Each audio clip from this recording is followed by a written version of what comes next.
हड़प्पा सभ्यता किस युग से संबंधित थी? हड़प्पा सभ्यता थी जो वो किस युग से संबंधित थी?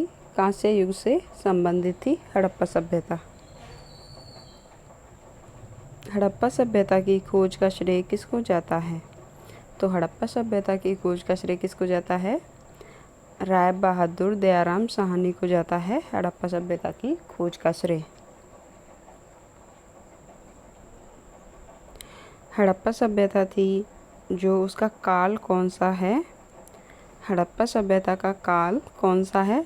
तो हड़प्पा सभ्यता का काल है 2500 ईसा पूर्व से 1700 ईसा पूर्व तक का माना जाता है। हड़प्पा सभ्यता का काल 2500 ईसा पूर्व से 1700 ईसा पूर्व के बीच का जो था वो हड़प्पा सभ्यता का समय माना जाता है।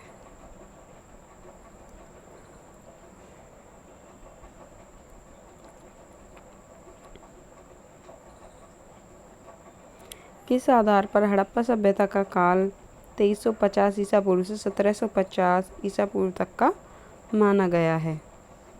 तो ये किसके आधार पर माना गया है? ये माना गया है रेडियो कार्बन परीक्षण C14 के द्वारा माना गया है। हड़प्पा सभ्यता का काल 2350 ईसा पूर्व से 1750 तक माना गया है। रेडियो कार्बन परीक्षण C14 के द्वारा माना गया है हड़प्पा सभ्यता का काल।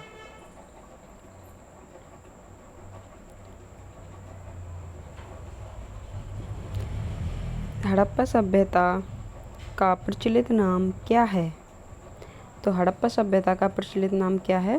सिंधु घाटी सभ्यता है हड़प्पा सभ्यता का प्रचलित नाम।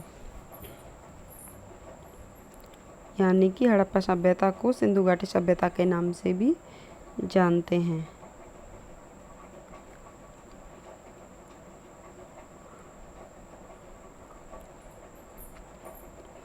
हड़प्पा संस्कृति की जानकारी का प्रमुख स्रोत क्या है? हड़प्पा संस्कृति की जानकारी का प्रमुख स्रोत क्या है? पुरातात्विक खुदाई है। यानी कि पुराने टाइम में जो खुदाई से पता चला है हड़प्पा संस्कृति के बारे में।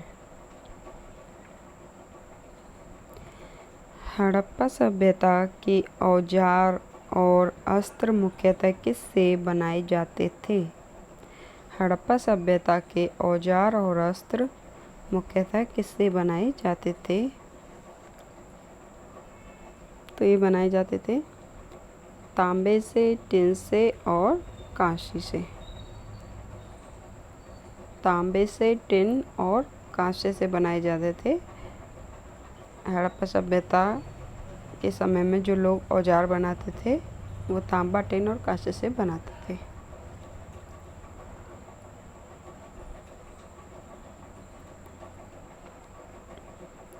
भारत में चांदी की उपलब्धता के प्राचीनतम साक्ष्य मिलते हैं। तो चांदी की उपलब्धता के सबसे प्राचीनतम साक्ष्य कहाँ पर? तो हड़प्पा संस्कृति से मिलते हैं। भारत में हड़प्पा संस्कृति से मिलते हैं चांदी की उपलब्धता के प्राचीनतम साक्ष्य।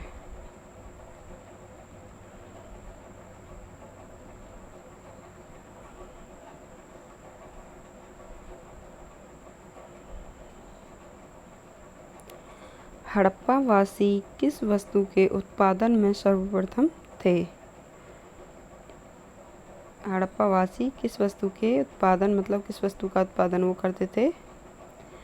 तो सबसे ज़्यादा करते थे कपास का उत्पादन करते थे हड़प्पा वासी।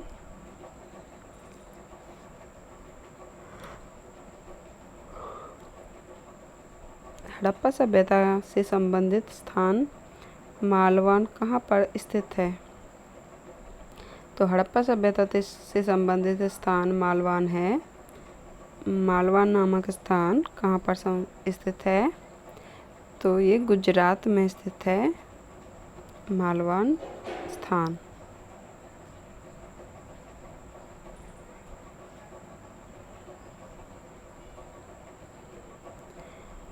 हड़प्पा संस्कृति के स्थलों का सर्वाधिक के संकेंद्रण किस नदी के किनारे प्राप्त हुआ है? तो जो हड़प्पा संस्कृति के स्थल हैं वो किस नदी के किनारे प्राप्त हुए? सिंधु नदी के किनारे पर प्राप्त हुए हैं। ज़्यादातर जो हड़प्पा संस्कृति के स्थान हैं वो सिंधु नदी के किनारे पर प्राप्त हुए हैं।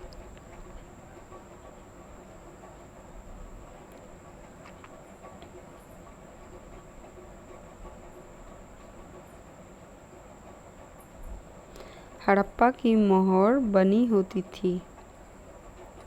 हड़प्पा की मोहर बनी होती थी तो सैटेलाइट की बनी होती थी हड़प्पा की मोहर।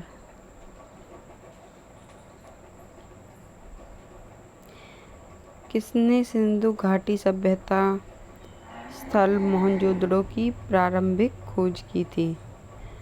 तो जो सिंधु घाटी सभ्यता स्थल यानी कि मोहनजोदड़ो की सबसे पहले खोज किसने की थी? राखलदास बनर्जी ने की थी मोहनजोदड़ो नामक स्थान की खोज।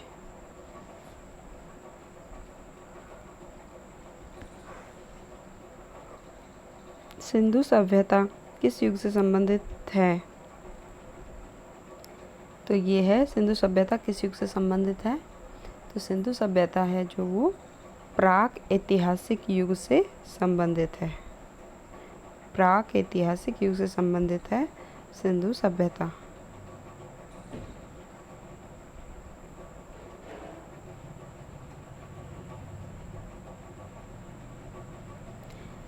सिंधु सभ्यता का कौन सा स्थान भारत में स्थित है? तो सिंधु सभ्यता का कौन सा स्थान भारत में स्थित है? तो ये है लोथल नामक स्थान है जो सिंधु सभ्यता का वो भारत में स्थित है।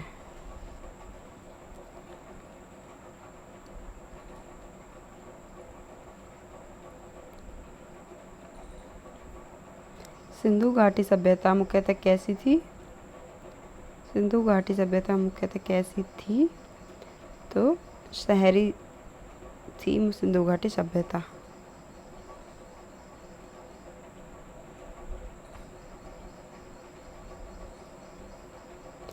सिंधु घाटी सभ्यता किस रूप में जानी जाती है? नगर नियोजन के रूप में जानी जाती है। किस रूप में जानी जाती है? नगर नियोजन के रूप में।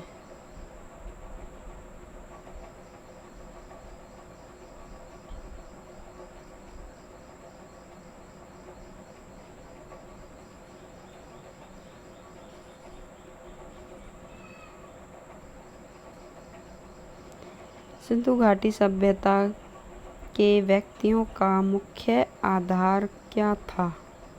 सिंधु घाटी सभ्यता के व्यक्तियों का मुख्य आधार क्या था? गेहूं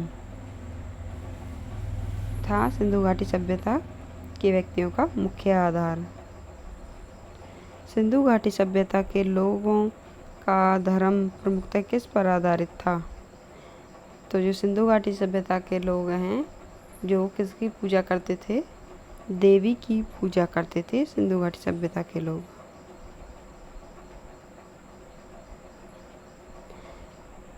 सिंधु घाटी सभ्यता की लिपि कौन सी थी? तो सिंधु घाटी सभ्यता की लिपि अभी तक पढ़ी नहीं जा सकी है। सिंधु घाटी सभ्यता की लिपि के बारे में अभी तक कोई जानकारी नहीं है।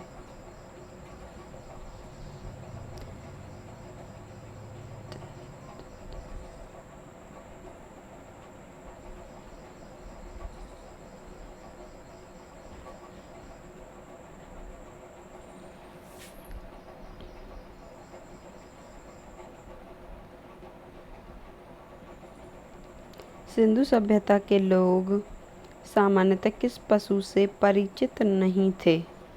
सिंधु घाटी सभ्यता के लोग सामान्यतः किस पशु से परिचित नहीं थे? यानी कि गाय से परिचित नहीं थे। सिंधु घाटी सभ्यता के लोग गाय को नहीं जानते थे। सिंधु सभ्यता के निवासियों द्वारा किन खाद्यान्नों का उत्पादन किया जाता था? सिंधु सभ्यता के निवासियों द्वारा किन किन खाद्यान्नों का उत्पादन किया जाता था?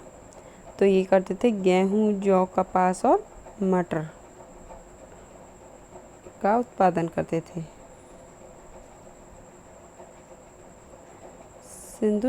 सिंधु घाटी सभ्यता के लोग किससे अनभिज्ञ थे?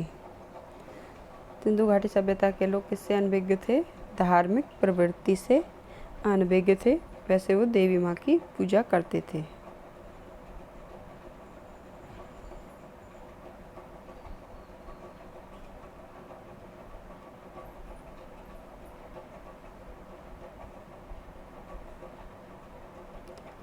सिंधुवासी शीशे का आयात कहाँ से करते थे? सिंधुवासी थे जो शीशे का आयात कहाँ से करते थे? ईरान से करते थे शीशे का आयात। सिंधुवासी स्लेट पत्थर का आयात कहाँ से करते थे? स्लेट पत्थर कहाँ से मंगवाते थे? राजस्थान से मंगवाते थे स्लेट पत्थर, और शीशे का मंगवाते थे ईरान से।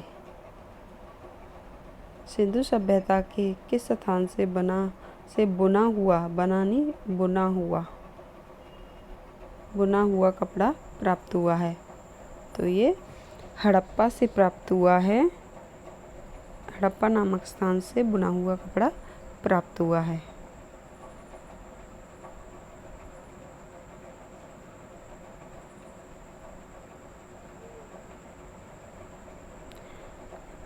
सिंधु घाटी सभ्यता के लोग किस धातु के सिक्कों का प्रयोग करते थे? तो किस धातु के सिक्कों का प्रयोग करते थे? तांबे की धातु के सिक्कों का प्रयोग करते थे।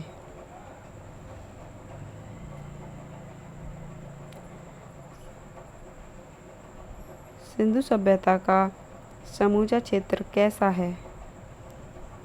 तो सिंधु सभ्यता का समूचा क्षेत्र त्रिभुजाकार है।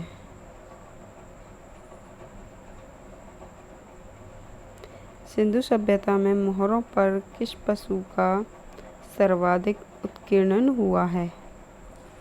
तो सिंधु सभ्यता में जो मोहरें थी उन पर किस पशु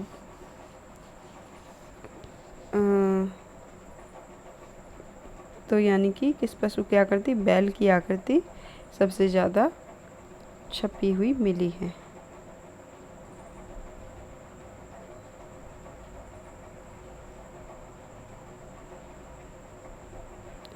सिंधु सभ्यता के महान स्नानागार कहाँ से प्राप्त हुए हैं? तो सिंधु सभ्यता के महान स्नानागार कहाँ से प्राप्त हुए हैं? मोहनजोदड़ो से प्राप्त हुए हैं सिंधु सभ्यता के महान स्नानागार।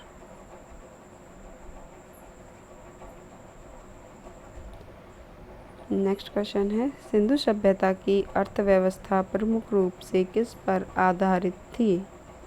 सिंधु सभ्यता की अर्थव्यवस्था थी वो प्रमुख रूप से किस पर आधारित थी?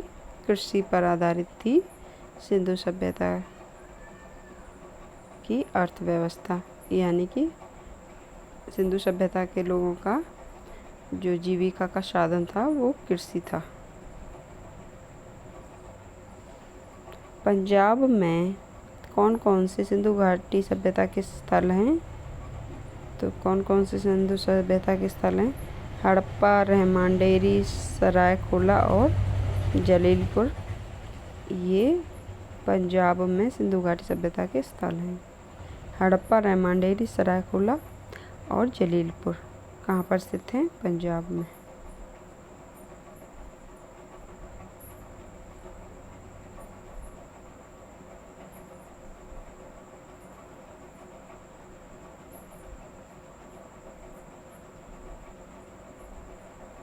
सिंधु सभ्यता के निवासियों के द्वारा किस धातु का प्रयोग सबसे अधिक किया गया है?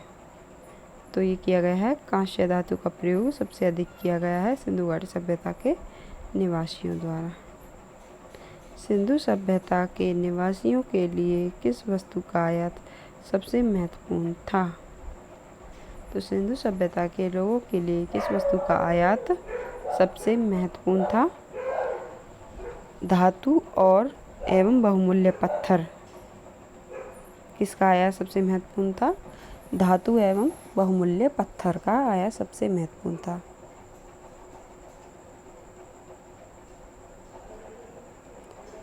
नेक्स्ट क्वेश्चन है, सिंधु सभ्यता के लोग किस धातु से परिचित नहीं थे? तो सिंधु सभ्यता के लोग किस धातु से परिचित नहीं थे? लोहा। लोहे से परिचित नहीं थे सिंधु सभ्यता के लोग।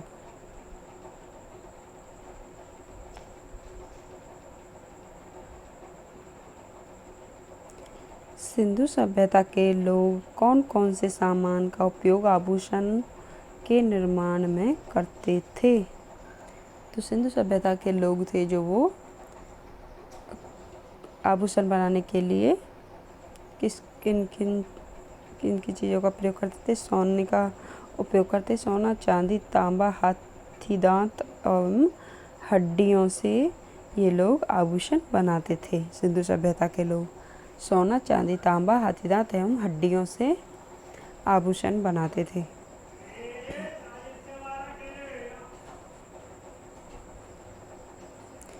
सिंधु सभ्यता से संबंधित 300 सालों से चावल की खेती के प्रमाण कहाँ पर मिले हैं?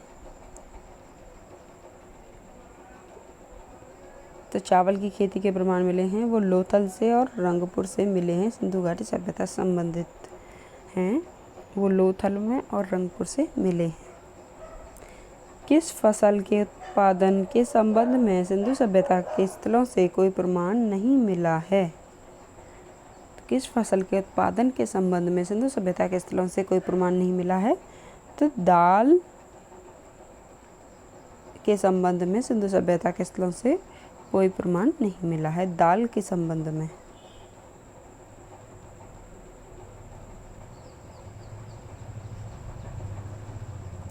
सिंधु सभ्यता के नगरों में किन 2 नगरों का प्रयोग संभवतः राजधानी के रूप में किया गया है? सिंधु सभ्यता के नगरों में किन 2 नगरों का प्रयोग संभवतः राजधानी के रूप में किया गया है? तो ये किया गया है हड़प्पा और मोहनजोदड़ो का। ये 2 नगर हैं जिनका प्रयोग राजधानी के रूप में किया गया है। सिंधु घाटी सभ्यता थी कि किस स्थल से हाथी दांत की बनी हुई वस्तुएं मिली हैं? तो ये कहाँ से मिली हैं? तो ये भी लोथल नामक स्थान से मिली हैं हाथी दांत की बनी हुई मूर्तियाँ।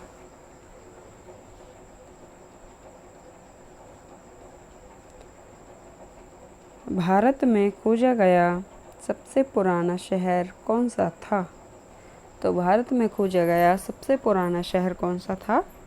तो ये था हड़प्पा। भारत में खोजा गया सबसे पुराना शहर था। कालीबंगा कहाँ पर स्थित है?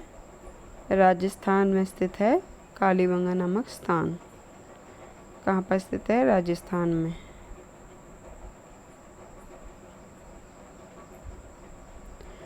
मोहनजोदड़ो की सर्वाधिक चौड़ी सड़क जिसे राजपथ कहा जाता है था, उसकी चौड़ाई कितनी थी? तो मोहनजोदड़ो में जो सबसे अधिक चौड़ी सड़क थी जिसे राजपथ के नाम से पुकारा जाता था, तो उसकी चौड़ाई कितनी थी? 10 मीटर चौड़ी सड़क थी जो सबसे चौड़ी थी मोहनजोदड़ो में, जिसे राजपथ कहा जाता था। ऐसा स्थान जहाँ से उत्खनन में तांबे की मोहरें प्राप्त हुई हैं। ऐसा स्थान जहाँ से उत्खनन में यानी कि खुदाई में तांबे की मोहरें प्राप्त हुई हैं, तो वो कहाँ से प्राप्त हुई हैं तांबे की मोहरें? हड़प्पा से प्राप्त हुई हैं तांबे की मोहरें। नृत्य करती हुई नारी की कांस्य मूर्ति सिंधु सभ्यता के किस स्थान से प्राप्त हुई है? नृत्य करती हुई नारी की कांस्य मूर्ति सिंधु सभ्यता के किस स्थान से प्राप्त हुई है? तो ये हुई है मोहनजोदड़ो नामक स्थान से प्राप्त हुई है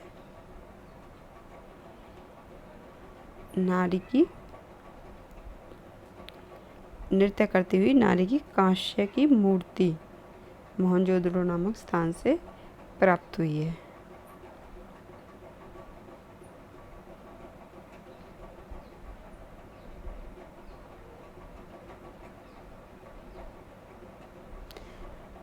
जौ, तिल व सरसों के सर्वाधिक साक्ष्य कहाँ से प्राप्त हुए हैं?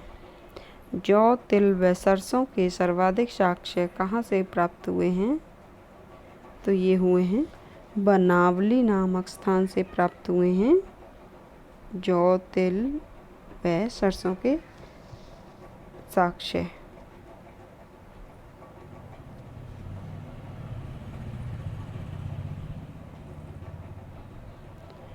मोहनजोदड़ो की सबसे बड़ी इमारत कौन सी थी? मोहनजोदड़ो की सबसे बड़ी इमारत कौन सी थी? अन्नागार मोहनजोदड़ो की सबसे बड़ी इमारत का नाम था। ऐसा स्थान जहाँ से हल चलाने के साक्ष्य प्राप्त हुए हैं। ऐसे स्थान का नाम जहाँ से हल चलाने के साक्ष्य प्राप्त हुए हैं तो ये हुए हैं कालीबंगा से हल चलाने के साक्ष्य प्राप्त हुए हैं। और ये कालीबंगा कहाँ पर स्थित है? राजस्थान में।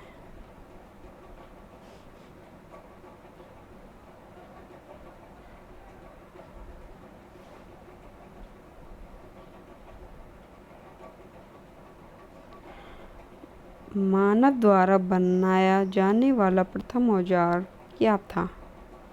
तो मानव द्वारा बनाया जाने वाला प्रथम औजार क्या था? कुल्हाड़ी मानव द्वारा बनाया जाने वाला प्रथम औजार था।